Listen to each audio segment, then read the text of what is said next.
Okay, I'm testing audio, testing audio. Is audio even coming through?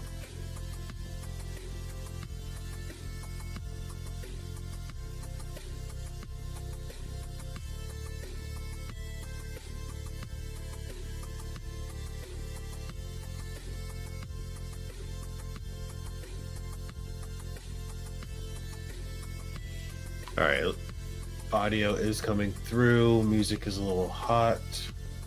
Turn that down. Actually, what am I doing? I have music. All I have to do is play it. And it should.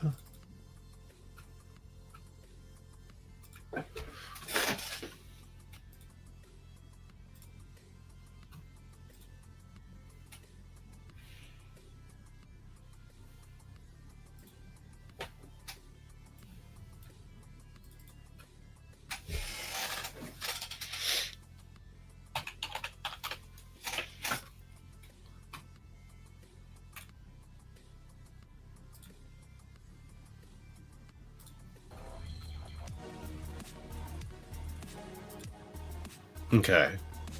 Now you should be able to hear that as well. Completely ignore whatever was going on over there. We think at some point I'll get this together. I was plugging in all kinds of stuff and testing out a new speaker and doing all kinds of stuff, and it just like jacked up all of my stuff, so I apologize. How is the audio for the music? Let me see if we can test this with, I'm going to mute my mic on here.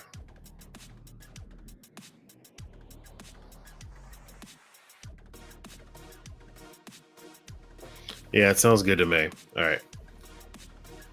So, thank you for those who are tuning in. I appreciate it. I apologize for my technical difficulties. I've got way too many different colored lights going in the background. It's kind of intentionally mesmerizing. All right, so Zohran Mamdani. Ooh, Kami Mamdani. Let me see. Let me bring this up. Thank you. Thank you. My setup is not nearly complete. Not even close. I need more mood lighting. So I have one of these things, which holy crap. This is for outside. Needless to say, the camera, when it picks it up, it's just blinding. So I'm trying to angle it in a way that's not like ridiculous. Okay. Zohran Mamdani. This dude is insane. Another quick thing before I pop into this, I have a whole bunch of links. I have them in my Discord channel. If you are interested in that, please go in the description. Actually, I forget that I am streaming on like 4 platforms right now. That's not going to work. So give me 1 second. I have my Discord link. It's supposed to be somewhere handy, and it wasn't, so I apologize.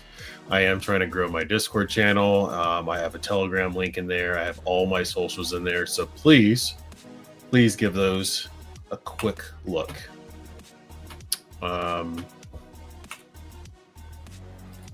Channel. You'd think it would be quick and easy.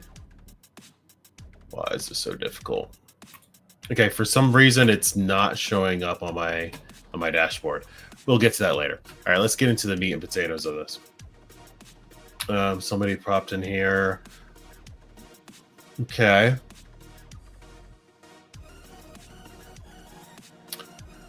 I mean, yeah, a lot of that's going to have to do with the automation and an AI, unfortunately. It's just kind of the way things are. All right, let me pop up my Discord.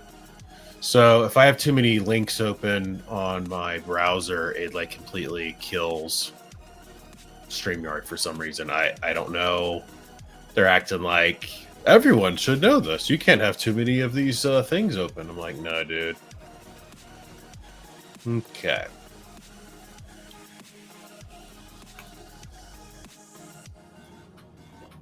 Pop this up. Here we go. Mayor do well because, you know, I'm so torn because I would like to see the new mayor do well because I love New York. I really love New York. When I left New York for Washington, New York was doing really well, but there were some bad signs. The bad sign was a guy named de Blasio. So the signs of de Blasio, that was the beginning, and it was bad.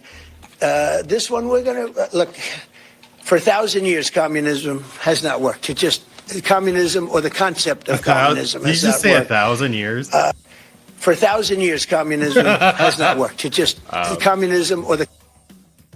Mr. President, I hate to correct you here, but communism has not been around for 1,000 years. It's been about 100, but continue. Concept of communism has not worked.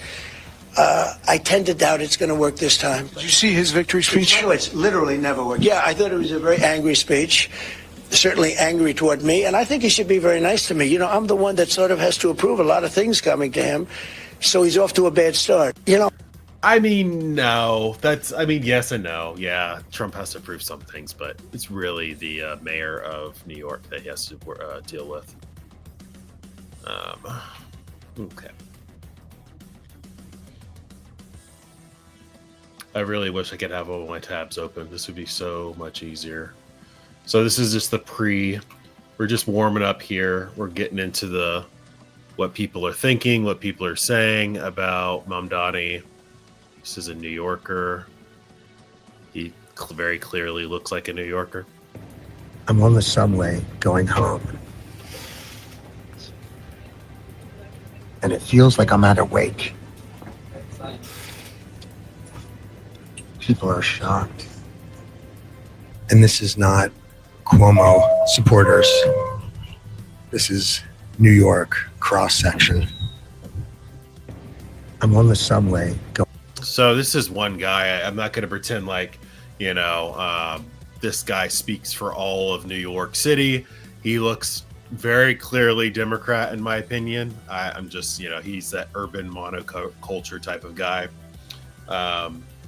Did I just play this with my face blocking it? Shame on me. All right, let's do this again. I'm on the subway going home. And it feels like I'm at a wake. People are shocked. So again, and this is not Cuomo supporters. This is New York cross-section. Again, this guy does not speak for all New Yorkers, but this is, when you looked at the polling, it was most actual New Yorkers opposed Mamdani.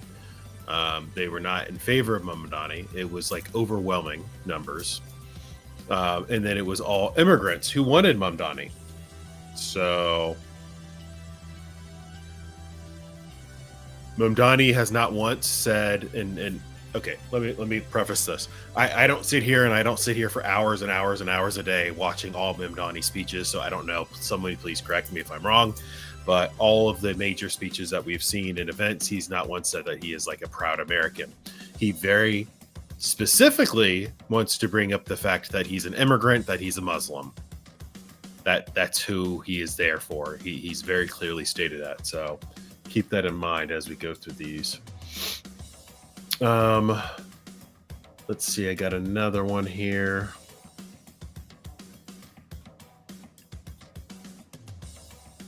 This is a 9/11 thing. Shabbos Kestenbaum. I'm assuming that's a Jew, so keep that in mind. I don't care that Zohran Mamdani is an anti-Semite. I do care that when the next mayor of New York City looked at this video, he decided to actively campaign with the guy who insists that, quote, American deserved 9/11, end quote. Mamdani is many things. A New Yorker, he is not. Did you get a last season? I had one.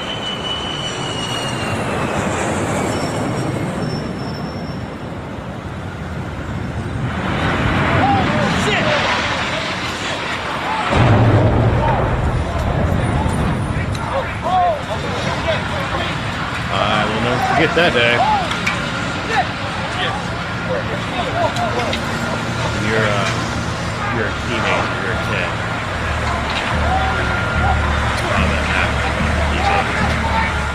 And you just don't know like what's happening. You're in complete shock. It's not a good day. And the fact that we have people who are in control of major cities, they don't appreciate that. So, all right, I'm gonna start busting out some informational links here. So, let's do it. Trump's worst nightmare: New York Mayor Zohran Mamdani, political positions from ICE to Israel. Okay, so we're gonna go through a lot of this. I'm assuming this is fairly long. It's not too bad. I wish they would actually structure this in a way that is helpful. This probably won't be super helpful, but I'm going to try to be as comprehensive as possible. I also want to get into what the actual definitions of democratic socialism and communism. Actually, let me start with that, and then we can pop over the other thing. This is just a quick Google search. I will correct it because I'm sure this is not going to be entirely accurate. But the fundamental differences between democratic socialism and communism lie in their approach to achieving goals, the role of democracy and individual liberties, and the extent of government control over the economy and private property. So I also would like to state, I am not some expert. I'm sure plenty of on the left will gladly proclaim as such for themselves. That is not me.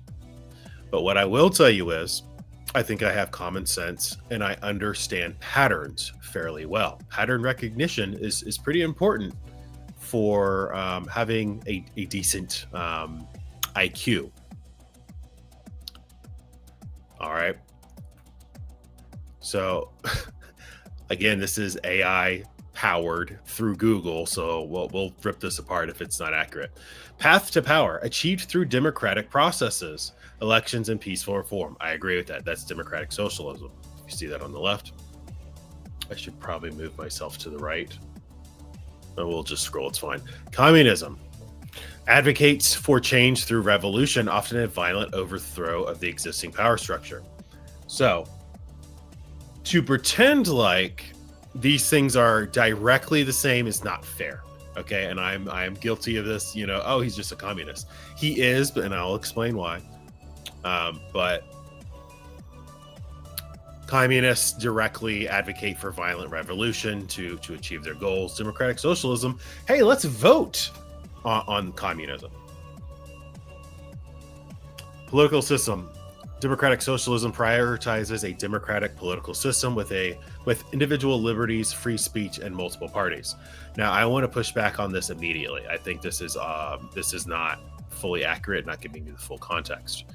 Yes, in the beginning it will do that. Of course, they're going to advocate that because that's the peaceful way, right? They're trying to do the slow roll manipulation. Here's the thing: Mamdani himself is already talking about he campaigned on this. I'll get to those chats in just a second, so give me a second. But Mamdani said that he wants free rent. Excuse me. We're going to go through those because I don't know if they actually listed them in here about his rent. Who cares about Trump? I want to know about what he thinks about. Here we go. Housing, tax, housing, rent. He wants to freeze rent on more than 2 million impoverished city dwellers. I don't know that I like it. That sounds really, it's really rude. Impoverished city dwellers. More permanent affordable housing, free bus rides, and childcare, and even government-run grocery stores. So this is the bulk of that. Okay, and I want to explain why it is not individual liberties. That is a lie. That is a mischaracterization. When you freeze the rent for 2 million people in New York City, I believe the actual New York proper is like 12 million people, something like that. That's a huge percentage, right? That's about what, 10% roughly? That's going to cause a significant. You already have controlled rent for a lot of people in New York City. If you do it even more, like you freeze it and it's locked in, that's going to create a permanent class of housing that cannot fluctuate with the markets. It's immediately anti-capitalism. Well, what happens when you have capitalism in some areas and then you have communism, socialism in other areas? Well, it doesn't really mesh, right? Well, of course, they would want to say, let's do the whole thing as socialism, democratic socialism, which means we vote for it. Mm-hmm. That's cute. But what ends up happening then is, let's just look at this. More permanent, well, this is kind of tied in. Permanent affordable housing would be like projects. Ghettos. Let's build some ghettos and project housing. So what happens with the rent freeze, landlords, again, most people don't understand that landlords are not, your average landlord is not independently wealthy. Like they're making millions and millions and tens of millions, hundreds of millions a year. That's not how that works. Typically with any business owner, like you're a small business owner, your technical net worth is significantly higher than the average person who just works a 9-to-5 job, right? You own property or something. Owning that property in that business generates revenue. Revenue and net worth does not equal liquid assets. This is just basic economics. You don't have to be some college graduate with a master's degree to understand this. If I own a farm, for instance, and the farm, the crops, I sell my crops at the end of the season, and those crops, I get $1 million in revenue. Woohoo, I'm a millionaire. It's like, okay, cool.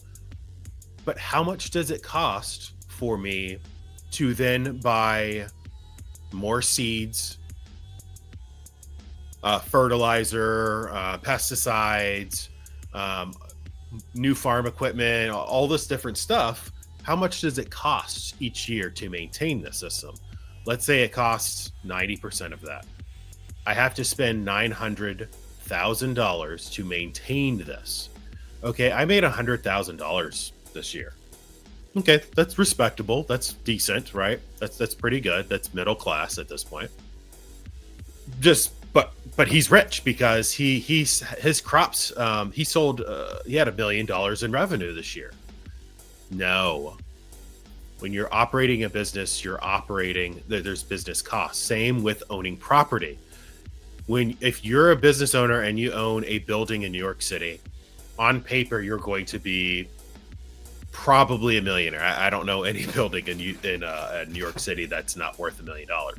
But then you have to maintain that building. How much does it cost for you to maintain that building? It's going to cost a lot. And especially with the rest of the economy going up and down, typically up with inflation, these things cost money. When you freeze the rent, that business owner, that landlord is not going to be able to afford to upkeep the building. Well, the people who are advocating for democratic socialism, or these kids, I'm trying to be polite here because I'm trying to convince people. I don't want to just be an asshole, but let's be real. A lot of these people are just, this is what they're told on Reddit. This is what they're hearing on TikTok, and they're not understanding the full scope of these things, cause and effect.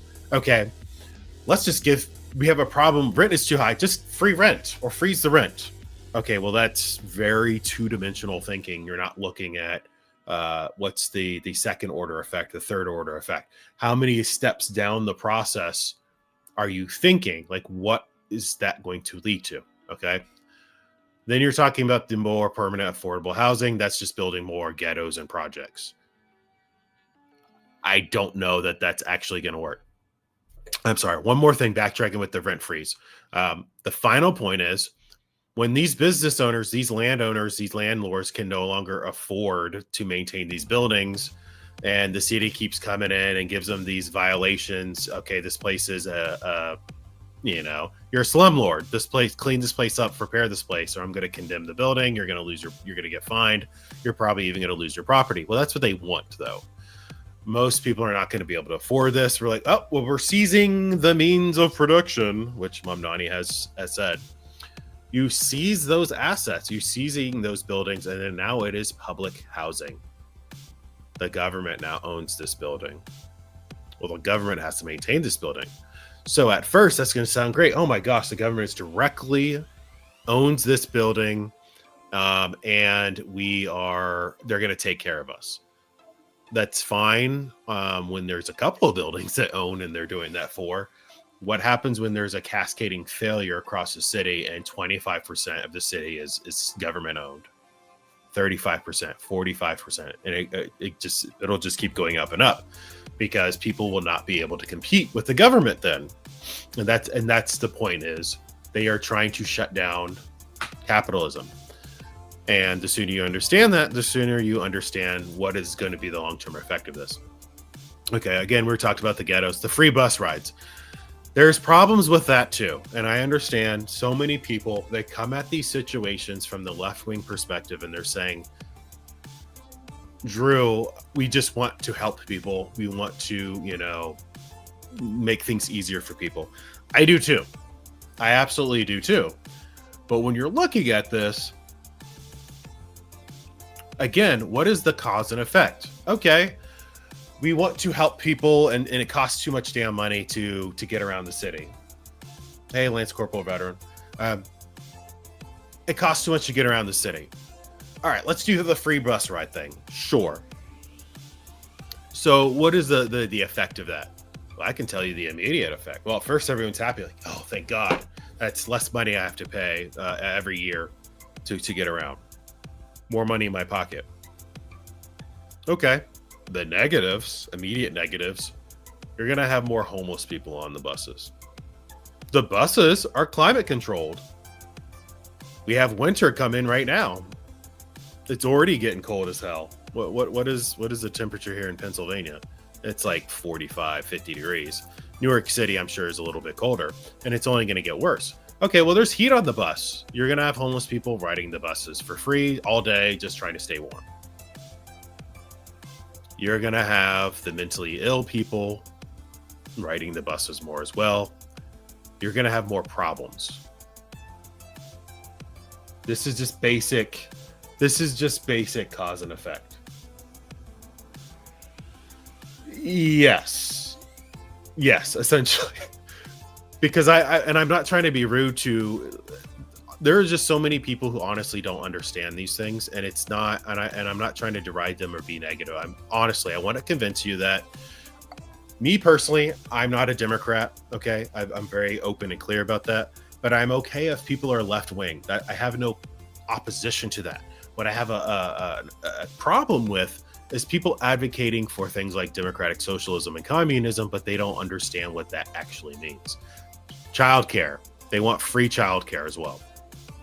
And I'll get to the other comment in a second with Mr. Zaid. Free childcare. Well, childcare costs way too much anyway, but this is a cascading failure of society as well. There is no stay-at-home mothers anymore. Now you can argue, okay, what about stay-at-home fathers? The point is, we can't do it. You need two people. The family has both members of the family, whatever that demographic is, they have to work. Okay, well, if they're under 5 years old, they need to go to some kind of childcare. Well, traditionally, we had grandparents for that, right? You had other members of the family who could do that stuff. That's not happening anymore. Neighbors, even, none of that is allowed, or it's illegal. You can't just give your child to a neighbor because that's daycare now, and there's laws against that. They have to have a license to do childcare. Why would you want to send your children to a government-ran program?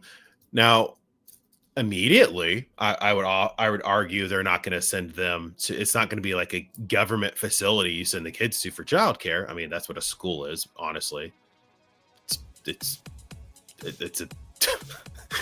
it's daycare for children. Is what a school is typically, in public school. But my point is, this is an opportunity for the government then to instill their democratic socialism. you can argue, well, what about before Democrats and the left were like really in power, 90s and before? Well, they were installing their conservative values. And I'm like, I guess you could argue that. One of the biggest ones that's the most egregious, the government-run grocery stores. Please, for the love of God, pay attention to this. What do you think happens when you, as a business owner, maybe not even a single business owner, but in general, what do you think happens to the economy, the local economy, when you have to compete against the government? Because they're offering, it's going to be groceries, food, at a significantly cheaper price than market value is what he's advocating for. What do you think that does to local businesses? And make no mistake, yes, in New York City and other, obviously, all over the country, you're going to have the big box stores. You're going to have your Walmarts, and I almost said Kmart. Kmart's not really a thing anymore, but just Aldi's and whatever the grocery stores are, they exist. Okay, you have the big box stores. But in New York City, they're very well known for their bodegas and their corner stores and all that. It is a small business. What do you think is going to happen to that small business where the owner probably lives upstairs on the second floor or in the back, and now they're competing with a government who is offering the same products 50% less, half the price? Well, the economy is going to crash because, well, they can't afford that. Okay. They're not going to be able to afford that. And it's going to rapid deflation, which you don't want. I mean, we obviously want prices to go down, but rapid deflation when everything else around it is not necessarily accounting for that, they're just going to go out of business. They can't afford that. The flip side to that as well is it's going to create a vacuum. Actually, the opposite. It'll create a magnet. Everyone will be running. Well, the people who aren't really thinking this through. A lot of people will be running to the government-ran grocery stores because it'll be cheaper. Well, guess what? That means your shelves are going to be empty all the time there. People are like, oh, it's half off here versus if I go to Walmart. Well, I'm going to go here. Well, when you get there, the shelf's going to look bare. So then you're going to be they're still going to be going to these bodegas. Well, the point is, if they put enough of these government-run grocery stores around the city, it's just going to crash the economy. So let me get to some of these chats. Zohran has a way to implement the state grocery. Yeah. Yep. A lot of companies, a lot of countries voted for socialism, and I can't think of a single one that's been successful, like actual socialism or democratic socialism or any of that. It doesn't end well. Child care expenses, modern creation for second. Yeah. I mean, it's true. Instead of taking care of their own children with their own means, people offload their children to others to care for them. For others to care for, so they can work more of a lifestyle they can't afford. Yeah, I agree. Okay, so let's get back to the differences between democratic socialism and communism. So again, this is where I said I disagreed with the individual liberties part, because they're very much interrupting the flow of your individual liberties when you cannot compete against the government.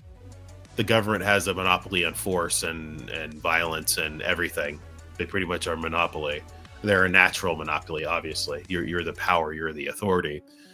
And if the government is now in the business of directly competing with the public, well, the public is going to lose every time.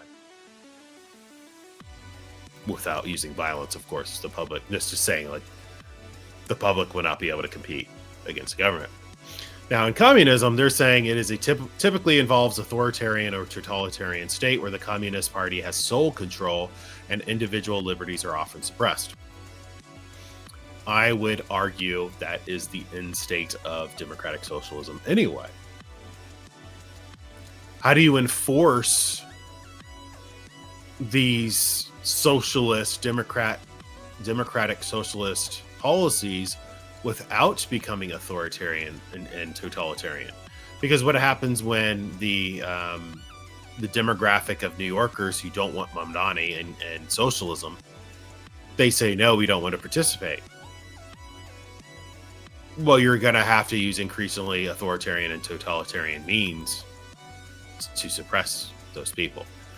Let's continue. Economic system. Democratic socialism supports a mixed economy, capitalist with significant social welfare programs. Okay, I would argue. I think the problem with this definition, this AI generated thing, they're using pure communism, which has never really existed anywhere around the world. Okay, it's all a spectrum, and just like capitalism is a spectrum, you know, you have mercantilism, you have a free market, you know, laissez-faire capitalism. We have a mixed economy here in America, which is a mixture of command economy and free market, and corporatism, all these different things. There's a spectrum. But anyway, capitalists with significant social welfare programs.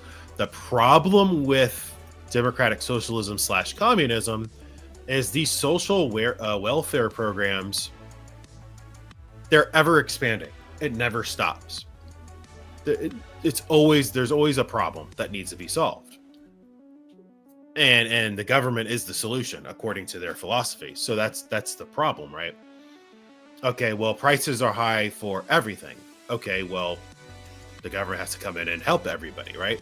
Never mind the fact that the prices are actually high because the government is interfering with the economy. Seriously, like when you look at all these issues, most of these problems are because the government is heavily regulating things.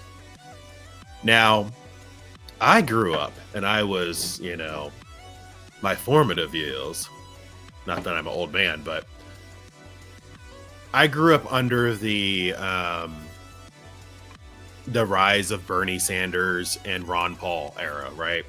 So very grassroots kind of populism. And I have no problem with social welfare programs. Just know that if you continue to allow the government to there's no end in sight. It's never enough money to solve these problems. We're just going to keep throwing more billions and billions of dollars at it. You go broke. Where does this money come from? You can't just say, well, we'll just print more, because that's not how that works. You're devaluing the dollar then. Let me just keep reading. Private enterprise and property are allowed, but major industries might be publicly owned or heavily regulated. Well, that's the problem. Well, what is private enterprise and private property? Okay, well, if I own a house, a single unit, single family home, sure, that's allowed in socialism. I have a small business. I have a mechanic repair shop. You know, I fix cars. Sure, that's allowed in socialism. That's allowed in communism too. But what ends up happening is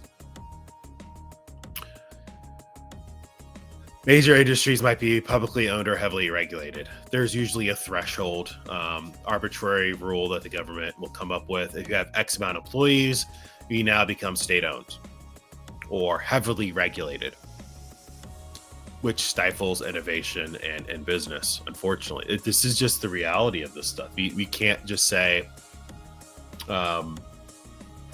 it feels good for us to say, let's just try to do these things that supposedly help everybody, but we're not going to look at the consequences of what those actions are. Now, pure communism economic system aims for a centrally planned economy where the state owns and controls virtually all the means of production and economic resources. So as we pause, I'm going to find the clip of Mamdani talking about this. Actually, I have it on my phone. Can I This is kind of annoying, actually.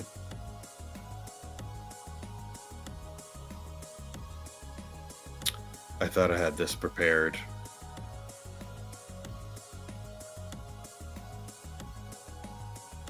I might have to just search for it real quick. Oh, it's just lost in the abyss. All right. Give me 1 second.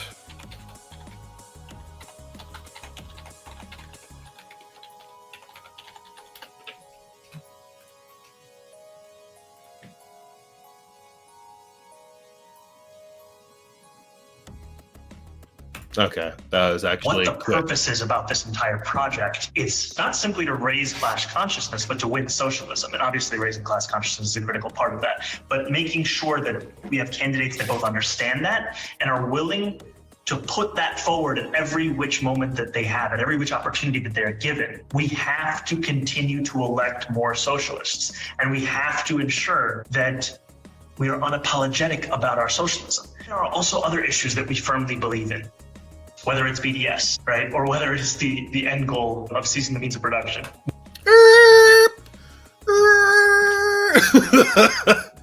The end goal.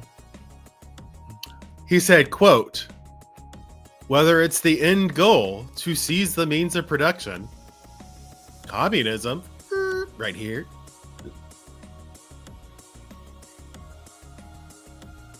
The government owns and controls the means of production. That's what communism is. So, with a smiling face, please understand this man is a communist.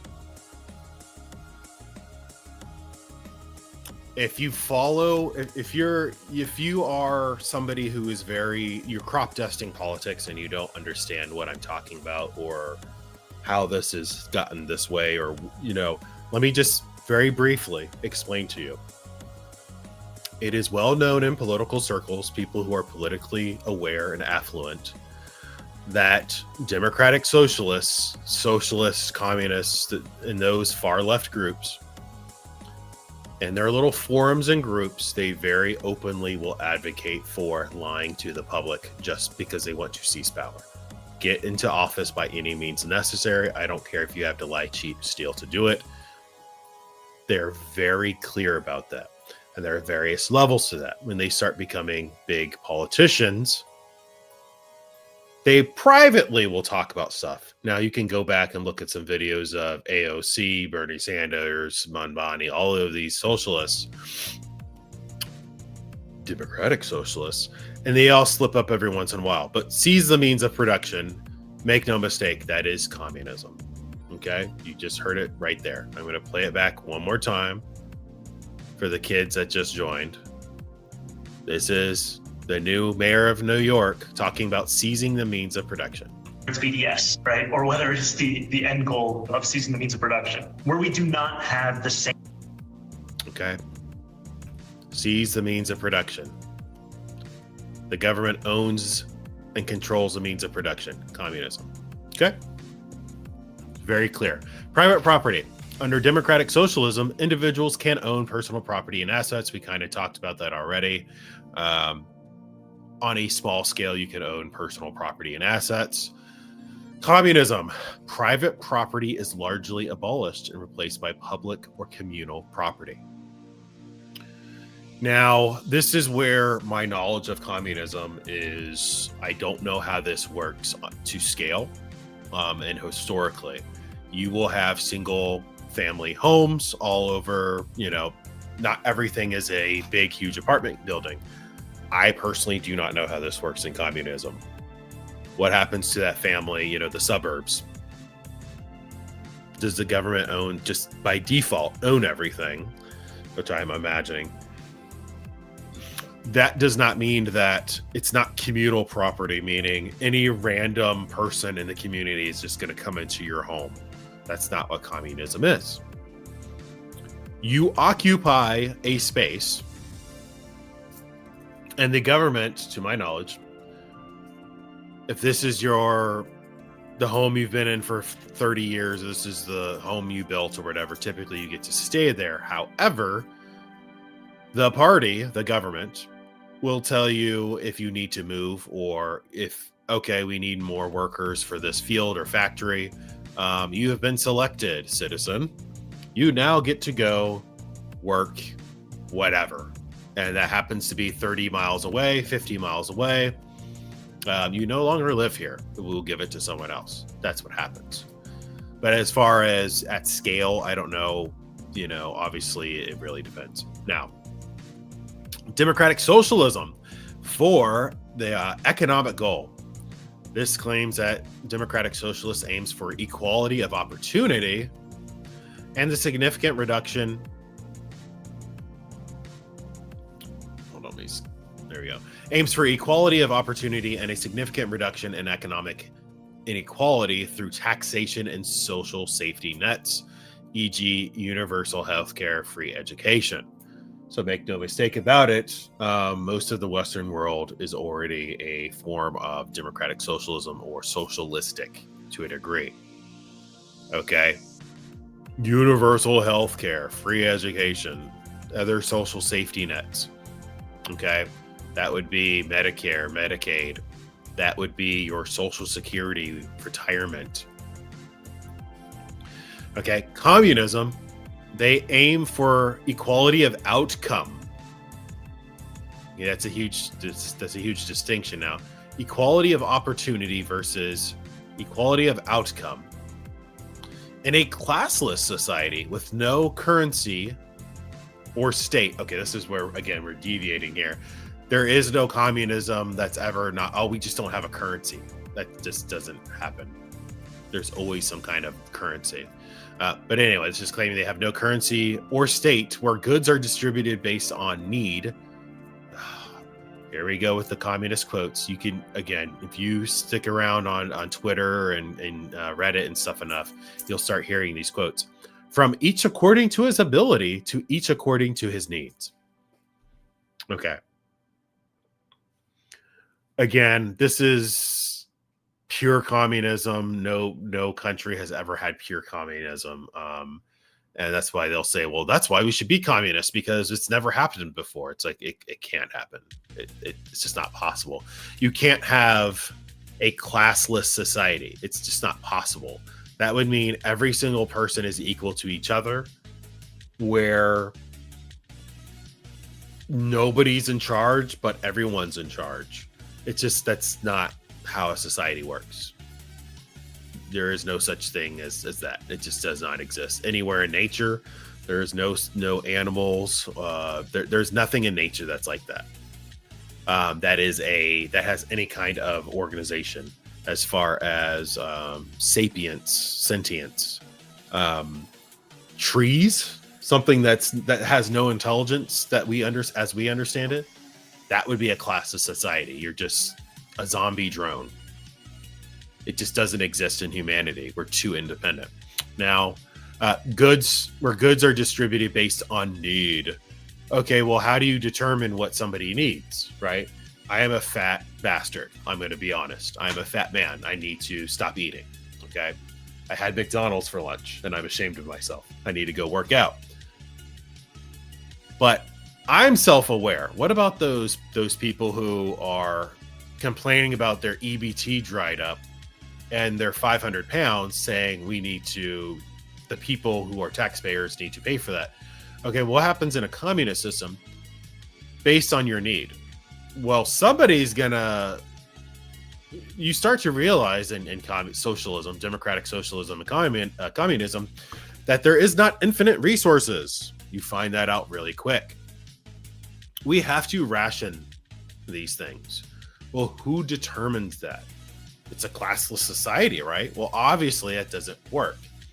So what ends up happening is there is going to be a power class, the elite class, those leaders of the party who tell others what to do and directs the flow of society. Happens every time. Okay.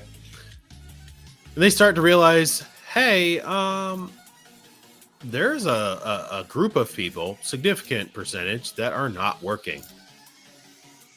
They're not contributing to our society. they're actually draining resources. Well, guess what? We're not gonna give them those goods anymore. And what you saw in China was untold. Dozens and dozens of millions of people dead. In fact, let's Google it. I think there's upwards of 80 million people died under Mao Zedong's China. How many died under Mao?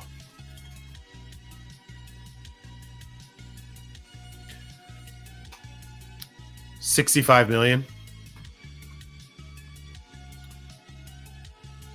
A frequently cited figure is 65 million deaths from the Mao Zedong's Great Leap Forward in the Cultural Revolution.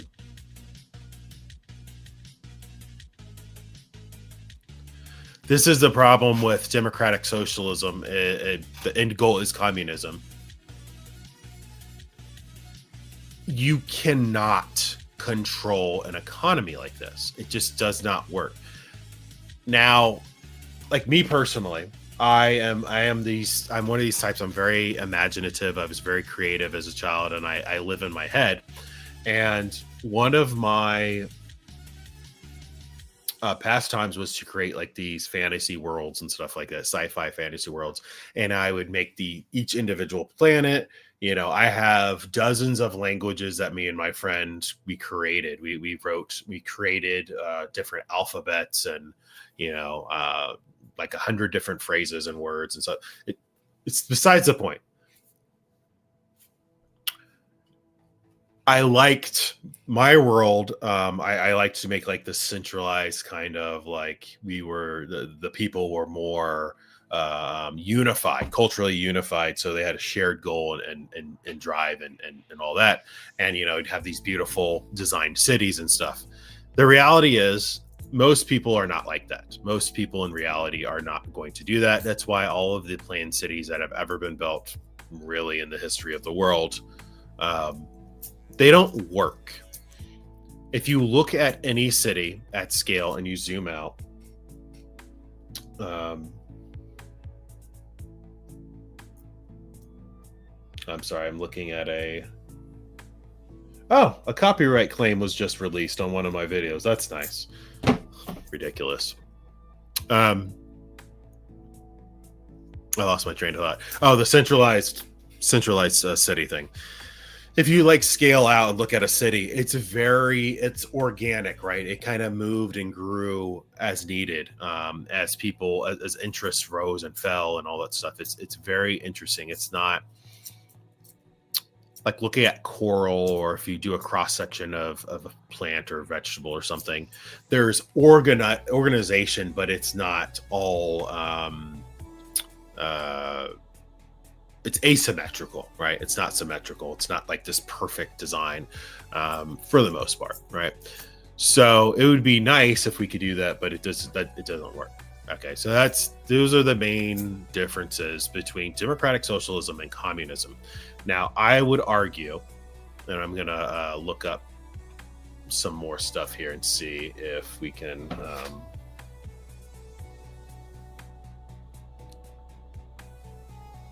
get more information on that.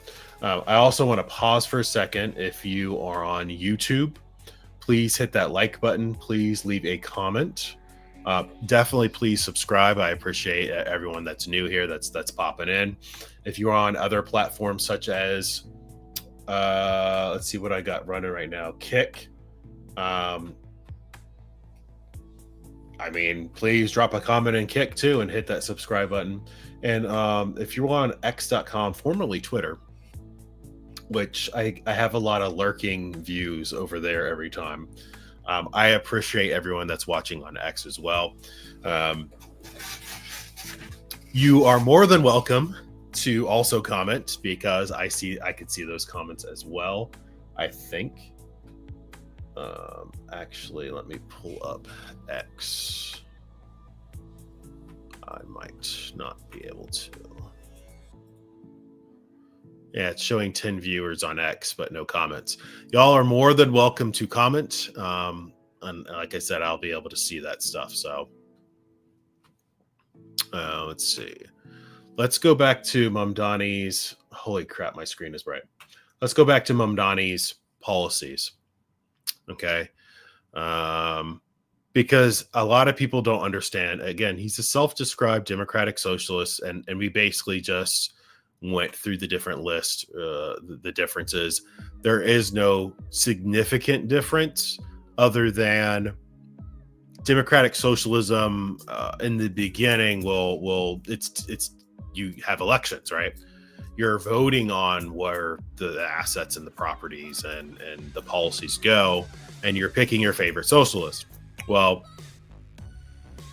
to enforce these social welfare programs, you have to use increasing authoritarianism and totalitarianism to affect those, because the goal of democratic socialism is, again, you want people to work together and fix the inequalities, economic inequalities, and the more modern take on that, the more progressive Americanized Western take is, the progressive.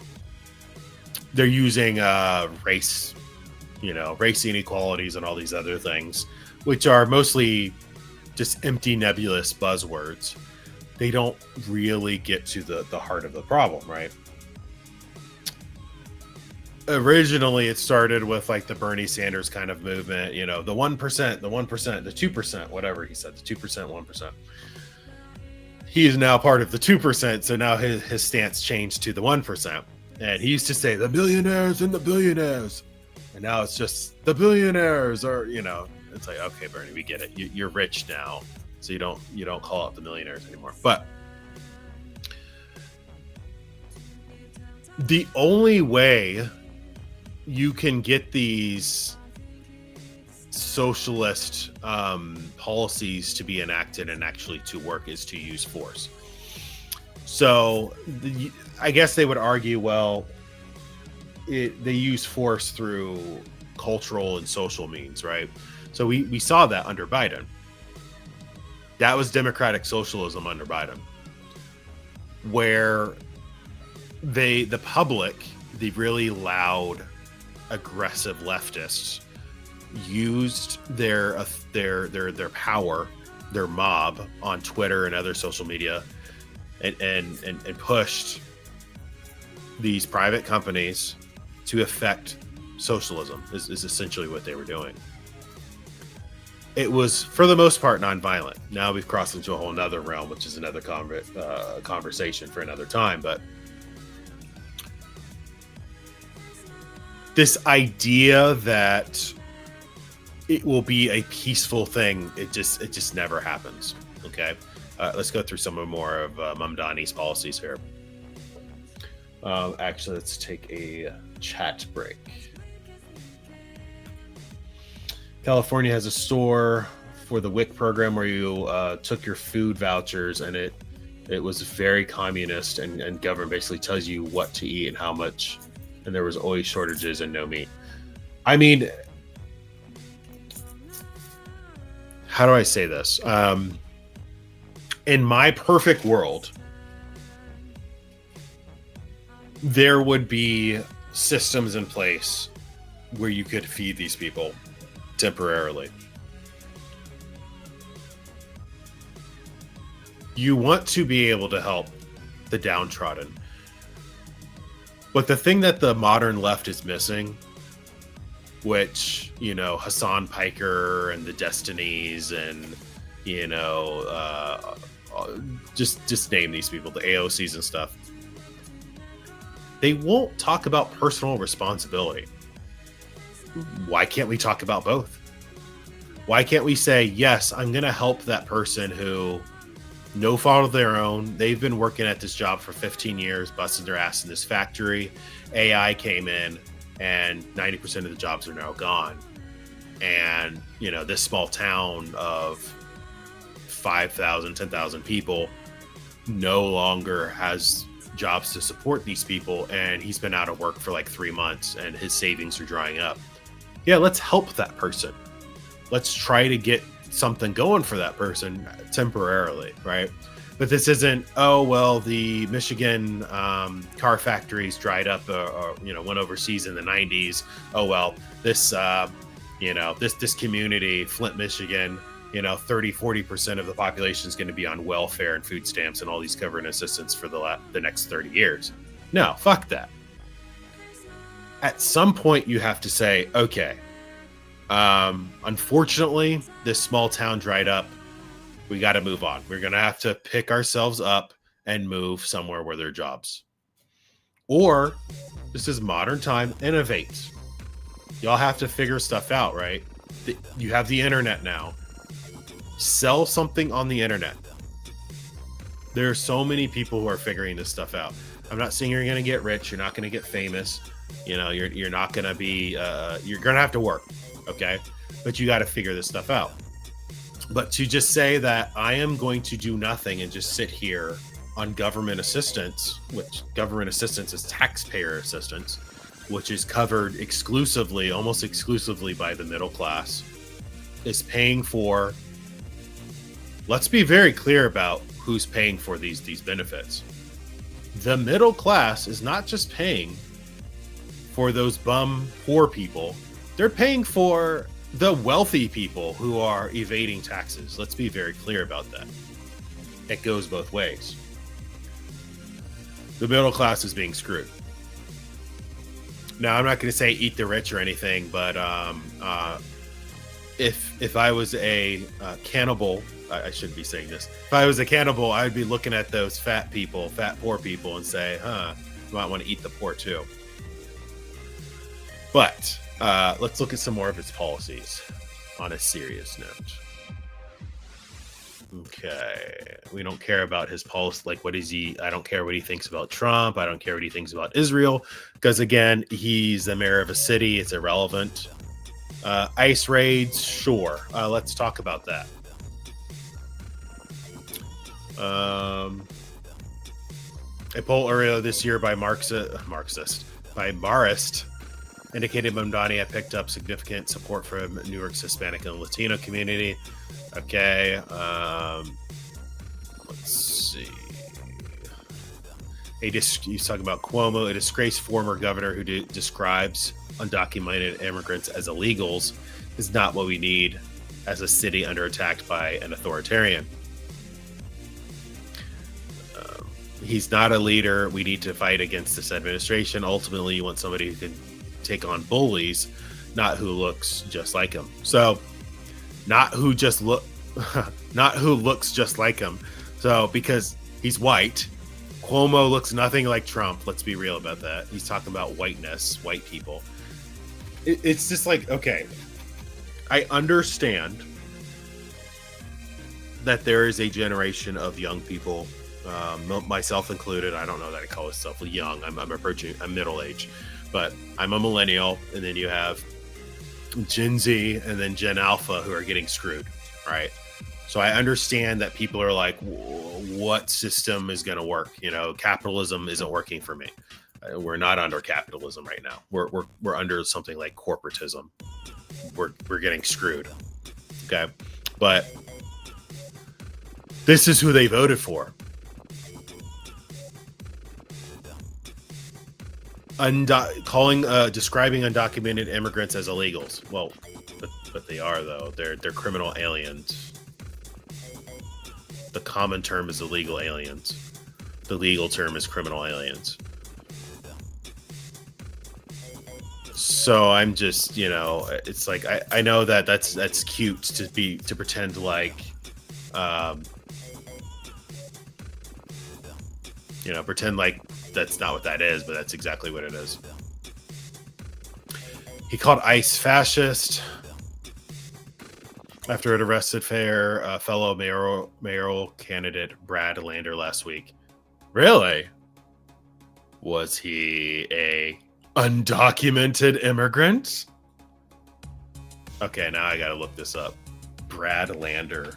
What is going on here?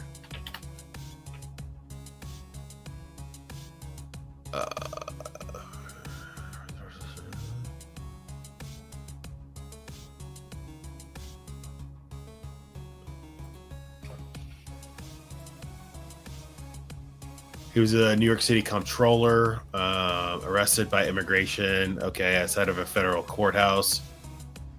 He was detained for trying to escort a man out of an immigration hearing.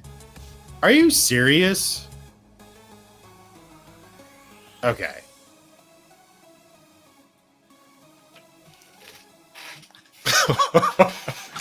Bro.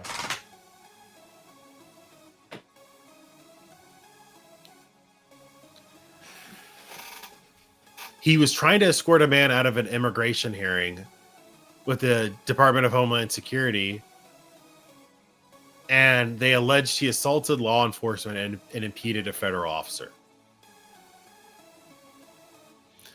Now, the part the left will try to play up here is, well, he was released without charge. So clearly it didn't happen. Unfortunately, he is a New York City politician. I believe this is an elected official of the most populated city in America. He has a lot of power and prestige. It does not look good when you start arresting politicians, even if they committed a crime. To pretend like, what is he saying? Like they just arrested him for no reason. It's like, no, man, like, come on. So, Mamdani, here we go. So, he's anti-federal law enforcement, specifically with immigration. Now, I think we're missing something here. A lot of these articles, they're very surface level and they're not understanding what we already went over this part. What does Mamdani, what is his motivation? Okay. He is a Muslim. Which Muslim sect is he from? I believe he's Shia.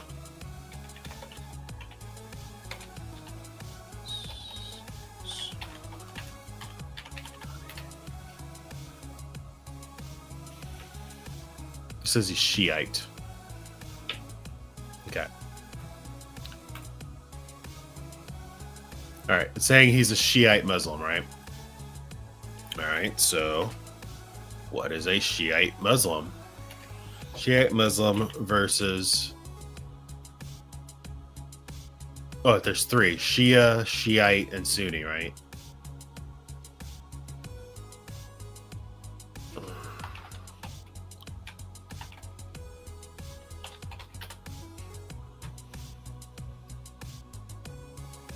Oh, Shia and Shia are the same. Okay, well, just... whatever. Where is our resident former Muslim? I know you're probably still here, Mr. Ziad. Please feel free to chime in. This is your native religion, so I am going to get a lot of this wrong. I am extremely biased, and I have a very negative view of Islam because of, well, Islam and my Christian founded country do not mix. So anyway, Shiite versus Sunni, or Sunni versus Shia. Basically, disagreement of who should have succeeded the Prophet. Okay.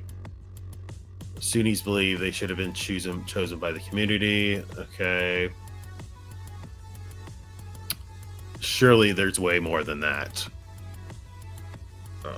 I don't care about the leader. I am sure they do, but as far as one is more moderate, the other is more militant and aggressive.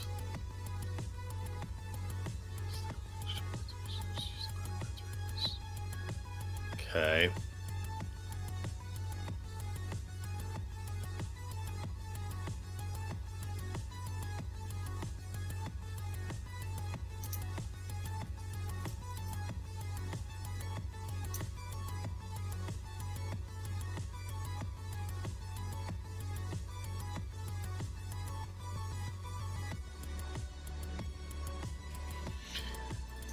Okay. This is not what I'm asking for. What Muslim sect is more militant?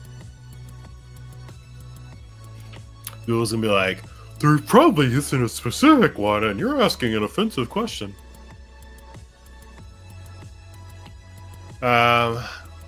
Militancy exists across several groups. Sunni extremists, particularly Sunni Islamic State and Al Qaeda. Okay. Okay, so some Shia groups, Iran-backed militias. Okay. I'm gonna be honest. To me, Islam in general is militant and extremist. I can't say the same for Christianity. Now, obviously, there are hundreds of sects of Christianity. There's only 2 in Islam. Okay, but you have so many different groups of Christians that have wildly different things. What makes them a Christian is they believe in Jesus Christ and that He's the Lord and Savior, and you reach God in heaven through Jesus. That's what makes you a Christian. Now, other than that, there's so many different groups, so they all have different ideas on things. But Christians in general believe in general nonviolence, peace. However, it doesn't mean you have to be a bitch and let people just kill you and take over your shit. So, I mean, there are pacifists. Now that I live in Amish country and Mennonite country, I learned that they are pacifists. They don't believe in using violence. Just really interesting. Really interesting. So, okay. Both would throw us off a roof. Yeah, man. I'm in a non-conventional relationship, for those not watching. Yes. Any sect of Islam would, if I was in a Muslim country, they would throw me off a roof. Shia is more organized and Sunnis are more erratic and piecemeal, but can be very organized if led by conventional military leadership. Right. So, they said Mamdani was Sunni Shia.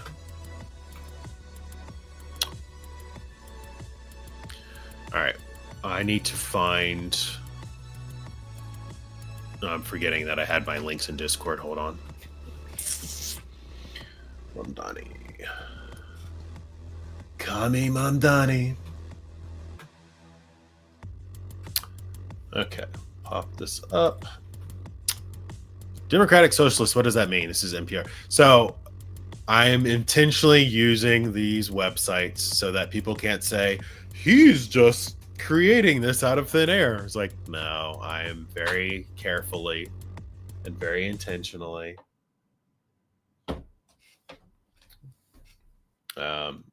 sharing this stuff.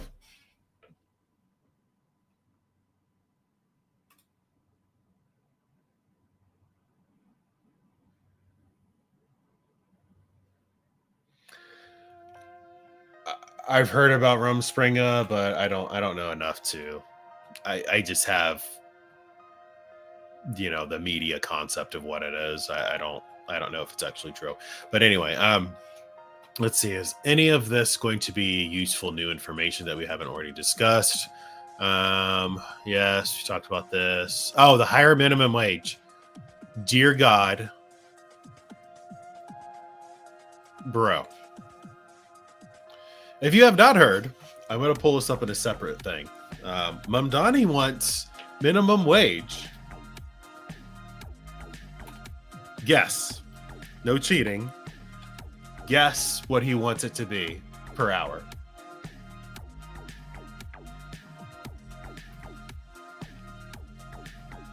I'll give you 3 seconds in the chat. How much an hour Mamdani wants minimum wage to be in New York City?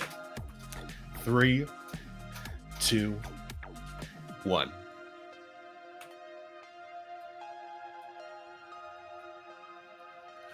$30 an hour is what he's looking for. 30 by 2030.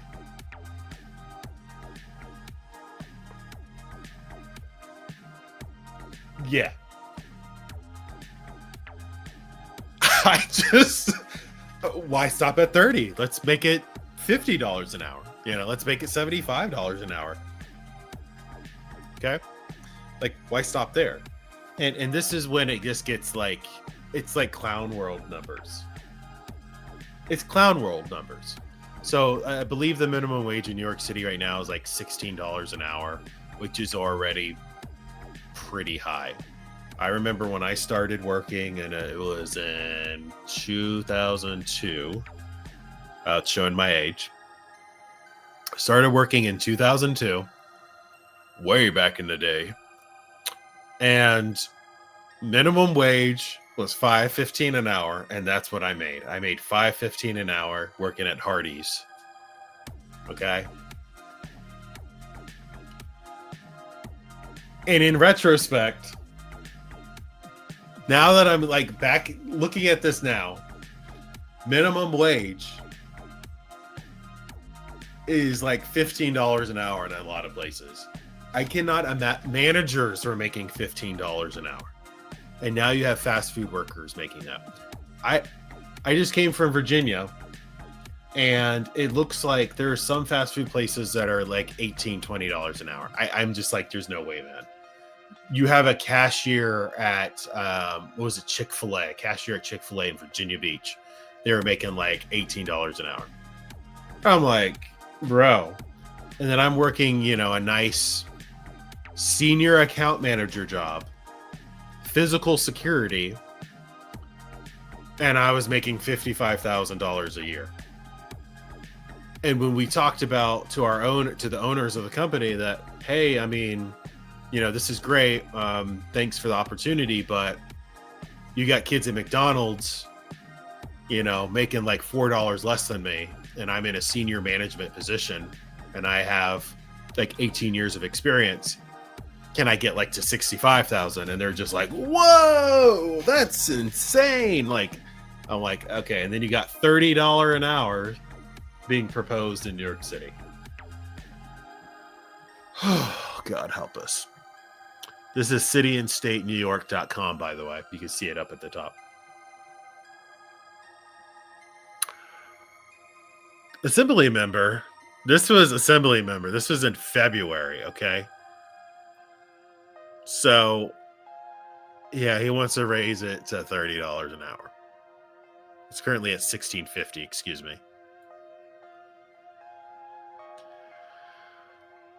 Whew.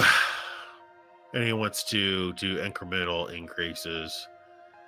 Yeah, it's not. You're going to crash the economy worse. Because what always happens with the minimum wage thing is it's never enough. Okay, well, minimum wage, it should be a living wage.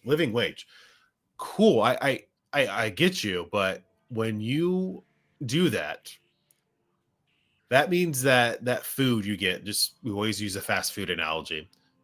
That burger, that Big Mac you get from McDonald's, not that I eat Big Macs, but I actually do nuggies. I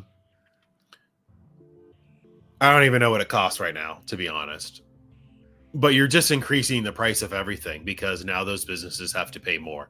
Well, they should pay more. They should pay more of those people. But they shouldn't raise the prices. Like you don't understand anything about business if you say that, because I worked in the fast food industry for a very long time. Excuse me. And I ended as a general manager. And I got tired of the industry. I had to leave. I had to get the hell out of that. That was working in restaurants and fast food is brutal. It's really hard on your body. Anyway, so I'm looking at the financials and all that, and our profit is like 5 to 7%. It's not a lot of money that you're making in these industries. So just raise the minimum wage. Just increase everyone's wages. Well, that's nice, but where is this money coming from? well, you can't just dip it out of the profit. Well, there's just no point. You're gonna cut. So, a quick aside to that. Again, I told you I started working in 2002. When I left the industry in 2020,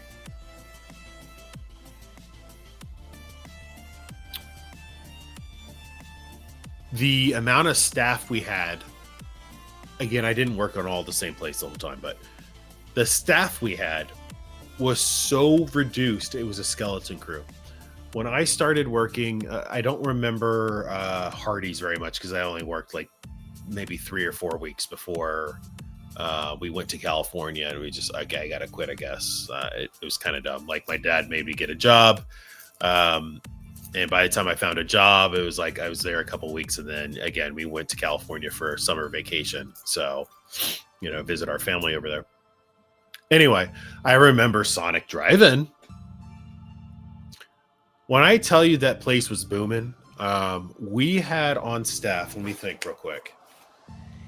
You would have a senior manager, and then you would have like a shift lead or assistant manager. So you had 2 members of management. You probably had some kind of team lead in the kitchen, and you probably had a team lead for the car hops. The people giving the food out. So that was probably a good four members of leadership. And then you'd probably have about 2 to 3 other people in the kitchen. That's already 7? Conservatively, we'll just say 6. Then you had about 4 car hops, so that's 10. Then you had, I don't know what you would call it. It was usually like somebody who would just go around the parking lot and just give people condiments and stuff. Hey, do you need any napkins or condiments or anything? And it was just that. So that's 11. Order takers. We had at least 2 of those at any given time, maybe 3. It really depends. So, dude, we would have like 12 to 14 people on shift, like during booming in the summer. But we'll just go with 14. We had 14 people working at Sonic Drive-In on a single shift in 2002. When I left the restaurant industry, working KFC, we'd be lucky if we had 3. We'd be lucky if we had 4 people working on a shift. You would have the manager. You would have a single cook. You would have a drive-through person. If we were lucky, we had that 4th person who was doing a front counter. There were times when you're just going back and forth. Like you'd be either the managers working the front desk or the front counter or the drive-through, and then it'd be 3 of us sometimes. Because minimum wage kept rising and the cost of everything was so high, it was just impossible. So let me just tell you, doing these price increases or these wage increases, it sounds great, but it has a negative cascading failure across the board. Okay. Let's see. Anything else? How much time do I have? We are an hour and 21 minutes in. So you have roughly 38 minutes before I am ending this stream. All right. Let's see. Is there anything on here?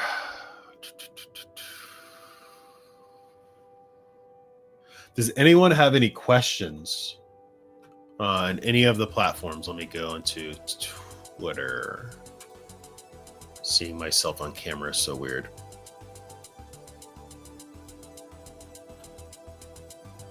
Does anyone, well, y'all don't do videos, but I do sometimes watch my own content, and I just listen to myself. Did that make sense? Did I convey that right? Every once in a while. Let's see. Since Mamdani's win,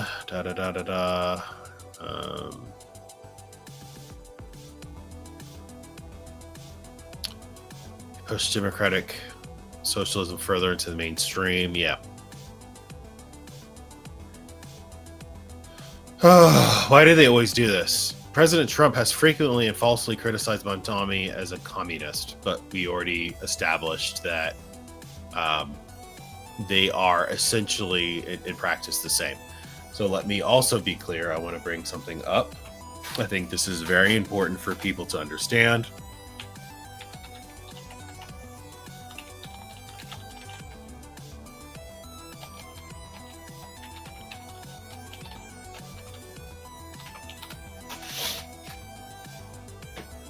Now, I'm not going to agree with this definition. I already know how this works. There is this weird, somehow Democrats, well, I know why they did it. They very intentionally for the last, 50 years have pushed that somehow Nazism, that fascism, National Socialism is somehow the worst possible thing ever in the world. Please do not misconstrue or misunderstand what I'm saying here. It is not that I think that National Socialism, Nazism, or fascism is by any means a good, viable system. What I'm saying is, for some reason, society has been told that this is the worst possible system. When in fact, communists killed literally an order of magnitude more people than fascists did. But a National Socialist, I disagree with the term far right, but we'll talk about that in a second, is a totalitarian ideology. We know that it was started, I don't know that I would consider it in Germany, but it was a version of fascism. Okay? It was a form of fascism. I don't care about the racism. We know that they're super racist. Ultra nationalist, yes. Totalitarian control, expansionism, yes. They said they were against communism. It's complicated, right? They're against communism and capitalism. It positioned itself as an alternative to both.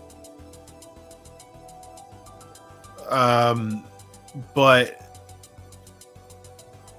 it's kind of not, right? It is a form of socialism. So I would argue, I know a lot of people will disagree, and I'm sure if anyone disagrees, please don't, don't be afraid to put it in chat. But I would argue that National Socialism is akin to democratic socialism in the sense that they both have similar outcomes. Okay, they are forked off of the same principle. They just have a different a spin to it, because fascism or communism, fascism or Nazism, whatever you want to call it, it was still the government controls everything. Okay, that's really it. And they use terms like the common good or the common good.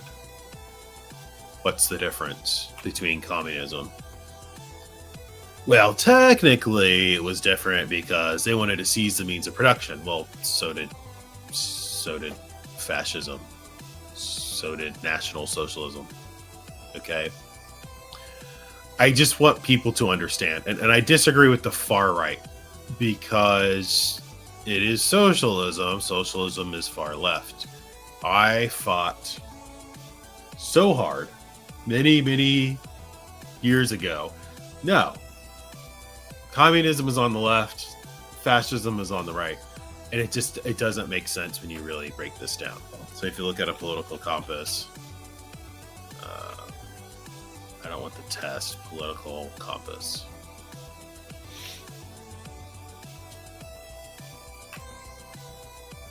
Wow.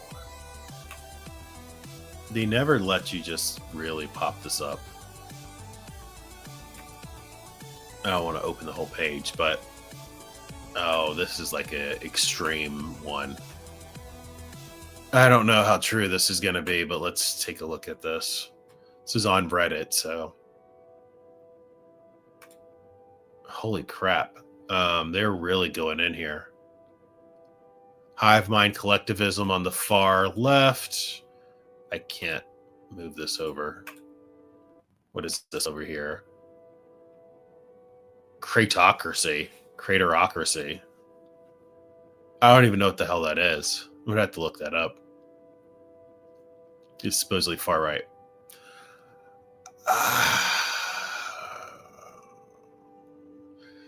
So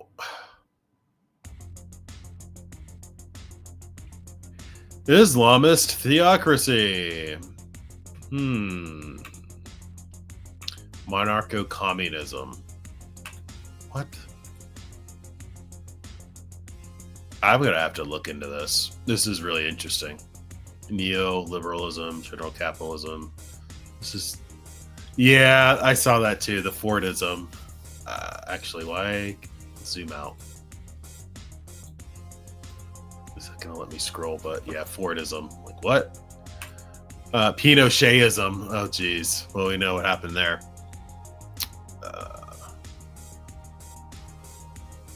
Fully automated luxury space gay communism? What? Okay. Accelerationism. Okay, this is just really interesting. Social democracy. Where's democratic? There you go. Democratic socialism is down here. This is by no means a centrist position. It is very, and I disagree. Like this is just wrong though. This idea that it's on the libertarian spectrum. Soulism. I would have to look into this more. I don't know that I agree with this, but it's interesting nonetheless. Let's look at the traditional one. It's not really popping up. Okay. I don't know that I agree with this either. Can we just pop one of these open? I think you should be able to see this enough. Can I just open? That's fine. Yeah, I should have done this from the start. This is the traditional political compass. I think it needs to, it's not accounting for a couple of things, but authoritarian left on the top left, authoritarian right on the top right, libertarian left at the bottom left, libertarian right on the bottom right. Economic scale on the x-axis and social scale on the y-axis. I think I would argue it needs a third axis, which is hard to quantify, but it says social scale, but that's not really accounting for like cultural scale in the same means, right? So what was fascism, or let me, because we're talking about democratic socialism, what was socialism and communism 10 years ago? It's something totally different today, right? They have this new concept and this new idea about it. And where it was originally on here, I would argue communism is like up here in the top left. Democratic socialism, or socialism right below it up here. Democratic socialism would be like up here. It's still in the authoritarian spectrum, left spectrum, like far left. It is state-imposed collectivism is what it says up here. It's not voluntary at all. Now they'll argue, but it's democratic. It's democratic socialism. We voted for this. Yeah, I would say, how about this? I will concede that it is voluntary to a point, right? New Yorkers voted for democratic socialism. I would say it would be in this voluntary category to a degree. Then we need to have a conversation about voting demographics of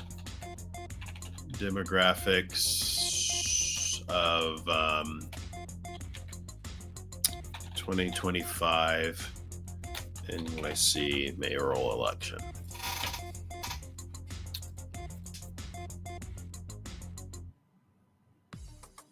Yes.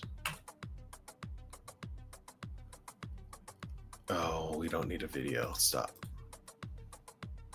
Can you give me a breakdown of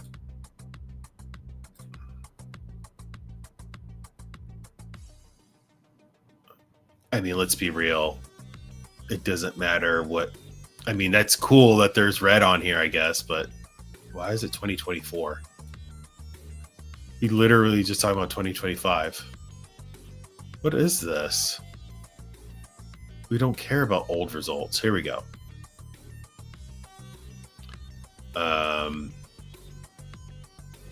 Yeah, here we go. Mamdani.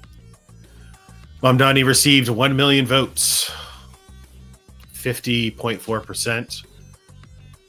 Cuomo, 41.6% at 553,000.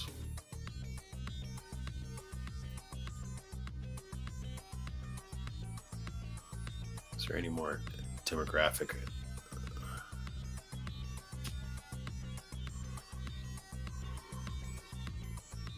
Okay, that kind of helped. I wanted to see, I asked the wrong question, so give me 1 second. Let me fix that.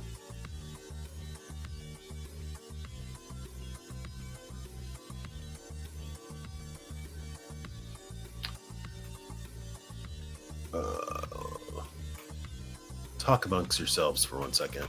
I won't just let me go back. Fascism, you owned business, but government determined prices and output. Yes. And I would argue the same thing happens but see, that's what I'm saying is National Socialism is very much similar. It's in the same family as Democratic Socialism. It's like, yeah, you still have some freedoms. That doesn't mean that it's not a horrible totalitarian state. Fascism seems economically left-wing. I would say it is economically left-wing. Absolutely. I think it's a false dichotomy they gave it. Well, not a false dichotomy. Well, yeah, it's a false dichotomy. Try to say left-right. It is entirely left. I would just say more capitalism is right-wing.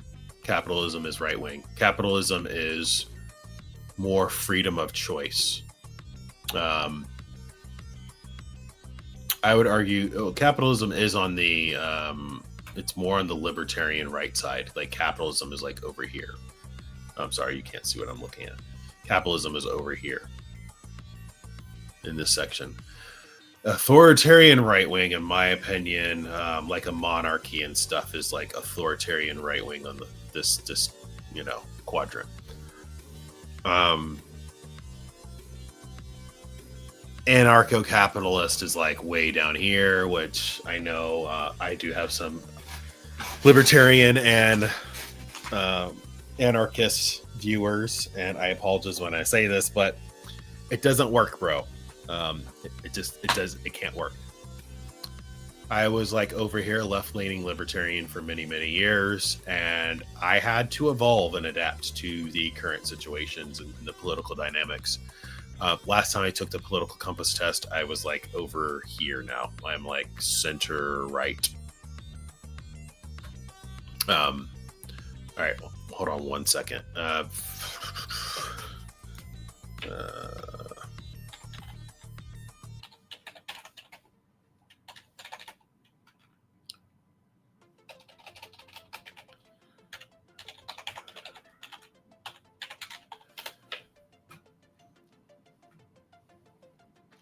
See if I can find it. I'm trying to find who voted for Mamdani, because my understanding, it was entirely immigrants who voted him in.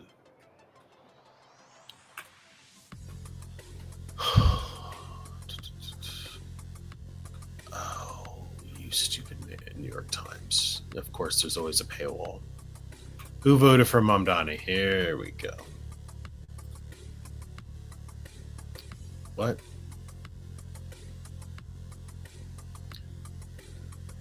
Para poder seguir navegando. I don't know. Translate.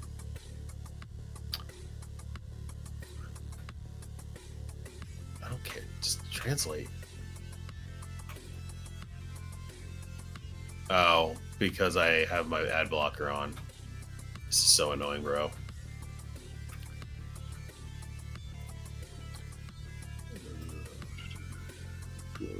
Yeah. Yes, that's correct.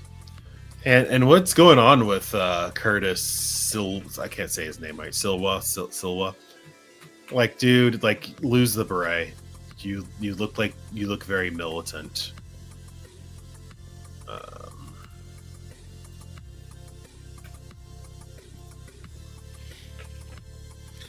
What percentage of migrants voted for Mamdani? Kami Mamdani. You heard of that guy, Mamdani? All right, let's see if this actually is what I'm looking for. Voter demographics. Is this actual what I'm looking for, though? Is this New York City?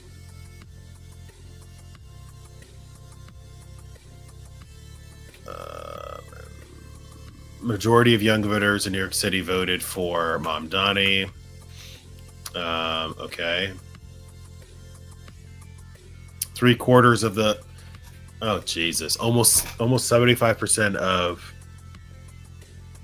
millennials, well, under 30. That's really going to be closer to Gen Z. Whew. They're a relatively small portion of the city's electorate. And they also are much more likely than older voters. That's because they are ideologically captured. Older generations are saying, hey, we remember 9/11 and all that, and that's cool. It's cool that, everyone knows that New York City is like a city of immigrants, like historically. But here's the thing: you weren't born here. Why would we elect a foreigner? Let's be real. Like, most people in New York City that I've talked to, they are very proud Americans. Like, they're proud of being a New Yorker, right? They're very proud of themselves. They don't care if you're an immigrant, but you better like assimilate to their ways. And they have I know there are many different races that live in New York City. And most of the ones I've interacted with have a very strong negative view of foreigners who come there, can't speak English or any of that. They're like, they can't stand these people. I'm telling you. You would think for being New York, like, they're automatically like these sissy, hoity-toity liberals. New Yorkers they're rough. They will tell you what they think. Here we go. New York City voters broke hard for Mamdani. Okay.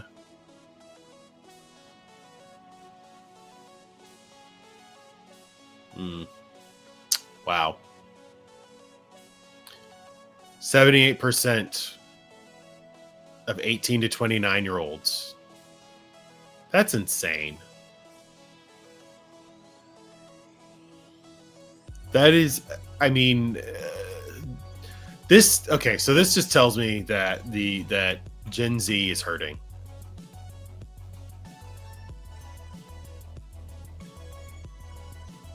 They are hurting. And they are looking for any alternative. Please. We've tried capitalism. It's not working. Let's try something else. That's what they're thinking.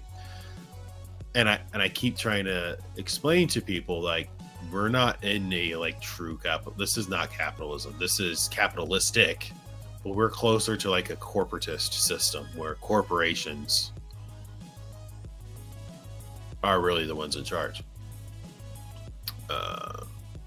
What? I only care about New York City. Mamdani. Here we go. Muslim voters. Muslim voters supported Mamdani while most Jewish voters supported Cuomo. Ooh. 92% of... Bro.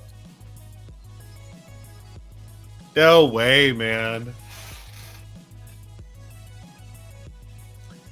92%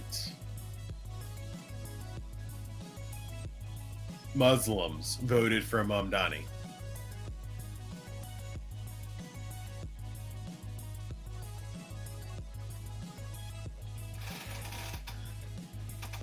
He is not the mayor of New York City. He is the mayor of the Muslims in New York City. I mean, that's wild. So here's the thing. A lot of people, typically, you don't really think about in-group preference. You don't really think about it in a sense of if you're like a centrist or a conservative, you don't really think of in-group preference. It's just inherent, right? In-group preference means this is my family. I have a preference I'm going to favor my family. My family comes first. Then I worry about my community or my church or my country. When you have an out-group preference, that means you care about everyone else but your own people first. Okay? This is the difference. The left and Democrats typically have a out-group preference, especially white leftists and Democrats. Every other racial demographic in America, for the most part, has an in-group preference. It is natural. Anywhere around the world, Chinese people are going to care about Chinese people first. Indian people are going to care about Indian people first. African country, Ugandans are going to care about Ugandans first. Which is, while again, aside, it's crazy to me that when people say America first, like, oh, that's racist. They're far right. Okay, but anywhere else around the world, they're caring about their country first. Like, well, what do you mean? Why would I care about someone else's country before my own? Like, what are we even talking about? So this is just a sign of in-group preference. Muslims are going to support a Muslim candidate. If there was a Jewish candidate, I guarantee you the Jewish number would be very high. It would be higher than this. Okay, than the 64% that voted for Cuomo. You're also seeing an interesting split of the Catholics because there's left-wing Catholics and there's right-wing Catholics. Same with Protestants.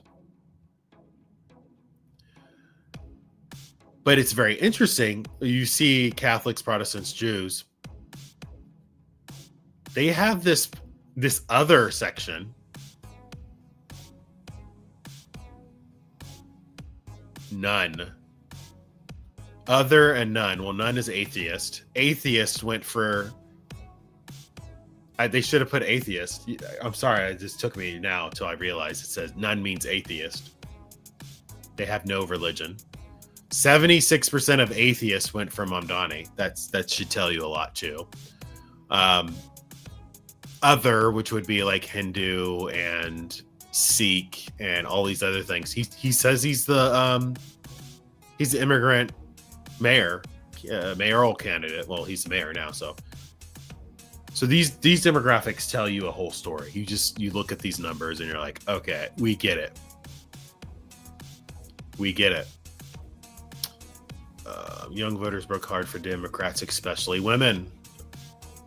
Oh, you don't have a chart for that one. Okay. They want Sharia law. Well, there's been some mention of that. Let's see. I have about 14 minutes left. Cannot lose track.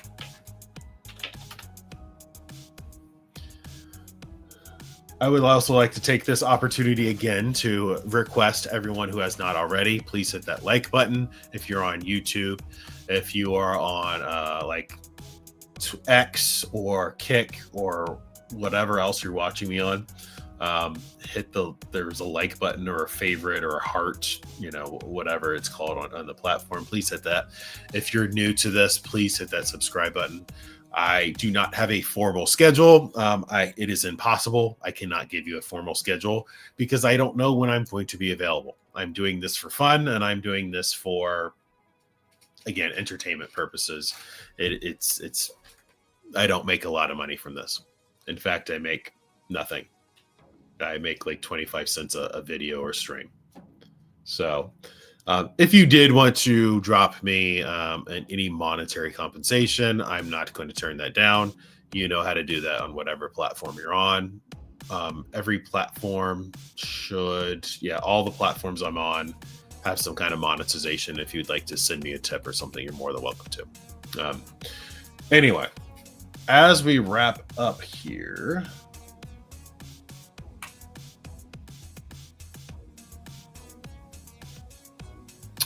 yeah.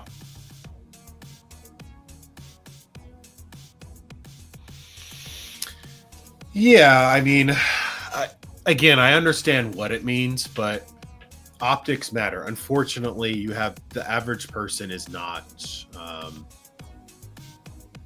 the average person crop dusts politics. They're not like in it like we are.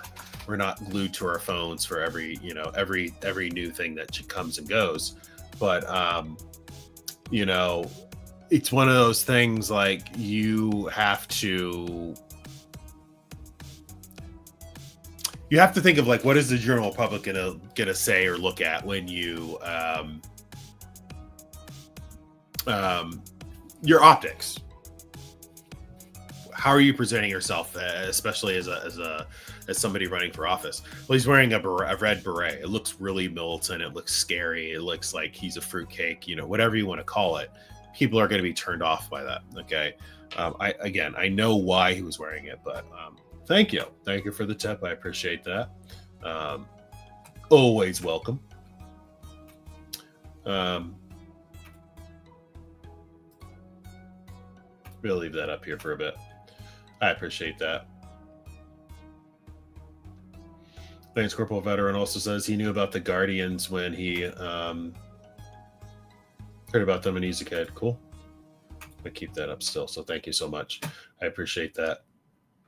Let's see. Let me just go on x.com again. Oh. I feel like I had a couple links still in my. Nope, that was all my links of Mamdani. I had other stuff in here. Government shutdown. Man punches a subway employee after his EBT card declined. The FAA airport situation. I think that deserves its own stream and video probably, or at least a good 30 minutes, which I don't have time for that. I will tell you, it's going to get wild if we don't fix this. I was going to take a flight actually to New York City and God. When I tell you, I have been fighting my fiance for quite some time now about the wedding location being in New York City. I'm trying to explain that no, you do not want to be there. But there's this concept in this, so many movies in the 90s, it was like romanticized. So, big romantic kind of thing. Wanted the wedding ceremony in the Empire State Building, and we actually couldn't do that. So what we ended up securing was a Central Park wedding at the Belvedere Castle. So look up Belvedere Castle. Belvedere Castle will be my wedding location in December, a week before Christmas. It'll be really interesting. Cold as hell. All the crap I'm talking, I'm going to show up in New York City, and then, Mamdani's goon squad is going to come collect me. And I'm like, oh, shit. I've been talking shit. No, I'm sure we'll be fine for a while. How do you envision New York under Mamdani? I think he's going to have a very hard time doing even 25% of what he's asked for, or what he's propositioning. I don't think that it's going to be possible because he's going to need funding from Kathy Hochul, the governor of New York. That's really what's going to hold him back. Um, yeah, well, you know, American 90s movies, there was this like huge push for like chick flicks and stuff. Like New York City was the spot. Not just romantic movies, like there were just so many movies that were done in New York City. It was the America's city it was New York City. So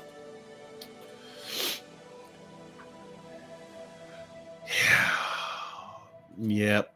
It seems like this never-ending cycle of you'll get a centrist or a Republican, and they come in and clean up, with tough on crime, and then Democrats or leftists will come in and then they fuck it up. It's unfortunate. Let's see. Do a quick. We've got a couple more minutes left, and just see if there's anything super important trending on Twitter or something we can look at. I see GTA 6, not super important. Oh yeah, Nancy Pelosi announced that she's retiring in 2027 when her term ends. It's like, okay. It's like, okay.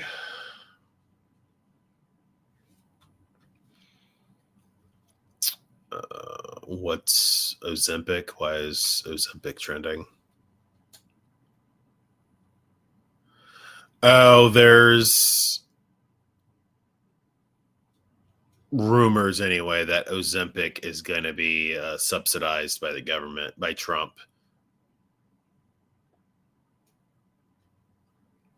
Oh, no, it's not a rumor. Oh, Jesus. Why Trump? This is from the White House, verified with a government, badge. President Trump announces another historic price slash on top of drugs that help Americans struggling with diabetes, heart disease, obesity, and more. Ozempic was $1,000, dropping to $350 a month.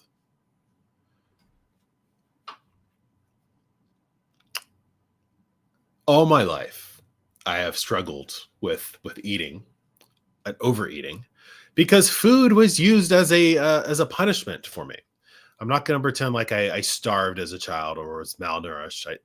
I ate, but especially in my teenage years, food was used as a weapon against me, as a punishment. So I was limited on what I could eat, and wasn't able to partake in things. So as soon as I got out of my parents' house, I overate, and I should have had more strength, but I had some problems, and I've never fully mentally recovered from that. And I try to be like, okay, no, I don't need to get something that's 2,000 calories in this one meal. I need to, let's be reasonable about it. But Trump lowered the cost. Yeah. I have mixed feelings on that.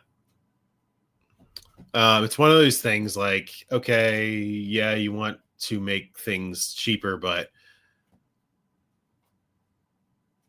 this is subsidizing it, right? Like the government is taxpayer funded. This isn't just like you're forcing the companies to lower the price.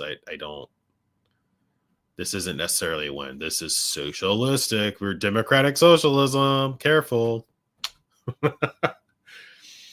Heard about Trump's approval rating going down. How true is that? Yeah, I would say it is going down. We can look that up real quick, and I'll wrap it up. I have like 3 minutes left.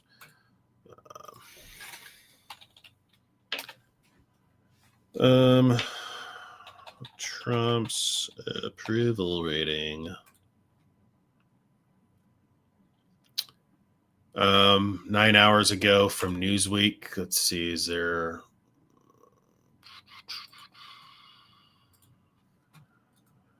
Donald Trump's approval rating has plunged over SNAP benefits from Nate Silver. Okay. 13 points with a 42% approving and 55% disapproving. Yeah, I mean, conservatives are on food stamps. I mean, everyone's on food stamps. It's not just Democrats. So when people see Trump as the president's going to be blamed for this. So yeah, I see it going down. It's perfectly understandable. It will bounce back up. So we are almost at that 2-hour point. So everyone who is just now joining or you cycled in, oh, my music stopped. Yeah, I have it on an hour and 50 minutes, so that's convenient. Stop sharing my screen. Move this over. Okay, that's easier.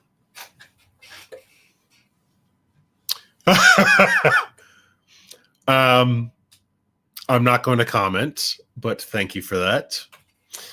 Let's see. It was version 1 gave me severe. Yeah, that's the thing is a lot of people, I've heard about that.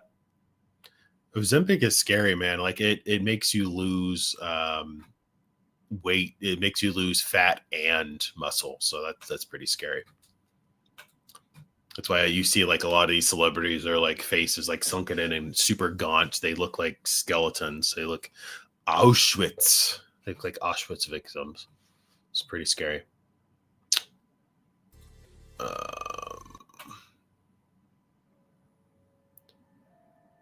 I'll put that music on.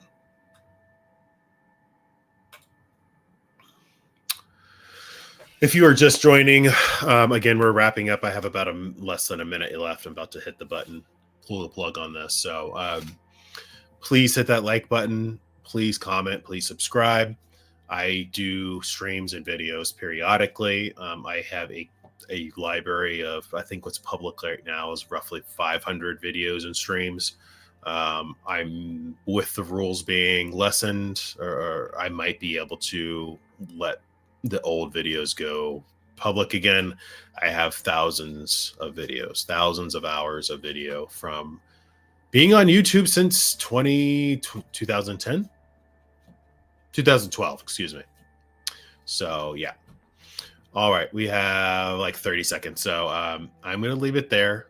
Thank you so much for watching, if indeed you still are, and I will see you all next time.